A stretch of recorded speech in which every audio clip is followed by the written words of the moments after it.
బీహార్‌లో ఒక ఆసుపత్రి శివాన్ సదన్. ఈ ఆసుపత్రిలో ఈ శానిటైజింగ్ చేసేటటువంటి వర్కర్స్ ఉంటారు గదా! వీళ్ళే అక్కడ ఉన్నటువంటి ఎవరైతే యాక్సిడెంట్ అయిపోయి కొంతమంది వస్తారో, చనిపోయినటువంటి వారు, తీవ్రంగా దెబ్బలు తగిలినటువంటి వారు వస్తారు. వాళ్ళ యొక్క బంగారం తీసేస్తున్నారు. గత కొంతకాలంగా ఇలా తీసేస్తున్నారు. ఈరోజు ఒక మృతదేహం వచ్చింది. అంటే ఒక యాక్సిడెంట్ కేసు వచ్చింది. ఆవిడ చనిపోయారు మహిళ. అయితే కుటుంబ సభ్యులు ఆవిడ ఒంటి మీద ఉన్నటువంటి బంగారం చూసుకుంటే బంగారం లేదు. దాంతో పోలీస్ స్టేషన్‌లో కేసు నమోదు చేశారు. మొదట ఆసుపత్రిలో చెప్తే మాకు సంబంధం లేదు, ఎక్కడో పడిపోయి ఉంటాయి, లేదంటే మీరు కంప్లైంట్ ఇచ్చుకోండి అంటే కంప్లైంట్ ఇచ్చారు. దాంతో సీసీ కెమెరా ఫుటేజ్ చూస్తే ఇక్కడ శానిటైజేషన్ చేసినటువంటి వర్కర్స్, అందులో ఒక ఆవిడేమొచ్చేసి ఆ యొక్క గొలుసుని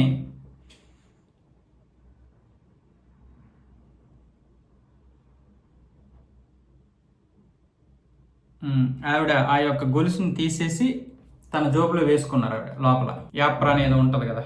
దాంట్ లోపల వేసుకోవడం జరిగింది. దాంతో ఇప్పుడు పోలీసులు ఏమొచ్చేసి కేసు నమోదు చేశారు. అంటే సీసీటీవీ లేకపోతే పోలీసులు దీన్ని ఛేదించలేరు. ఛేదించొచ్చేమో గానీ కొంచెం కష్టమయ్యి ఉంటది. అంటే ఆసుపత్రి వాళ్ళు కూడా మొదట స్పందించడం మానేస్తున్నారు దీని విషయంలో. దీనికి కారణాలు 2. ఒకటి, దొంగలు దొరికితే మా ఆసుపత్రికే కదా చెడ్డ పేరు అని. రెండోది, సమయం వేస్ట్, అంటే సమయం వృధా.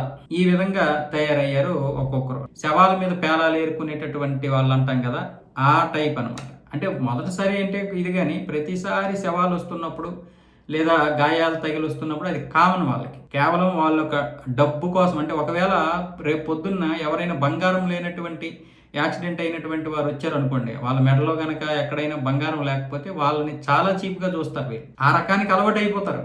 అది అలవాటు అయిపోద్ది. ఈరోజు మనం చూసాం సిద్దిపేటలో, భూంపల్లిలో జరిగినటువంటి సంఘటన. కొడుకుని క్రిమినల్గా మార్చినటువంటి ఒక తల్లి, ఒక మైనర్ కొడుకుని ఎంత దారుణంగా మహిళల్ని చంపేసి బంగారం దోచేస్తున్నారనేది మనం చూసాం. అసలు అది చదివితేనే ఒక భయంకరమైనటువంటి పరిస్థితి. ఈరోజు చేశాను, ఒకరోజు చూడండి. ఈ వీడియో చేశాను దీనికంటే ముందు.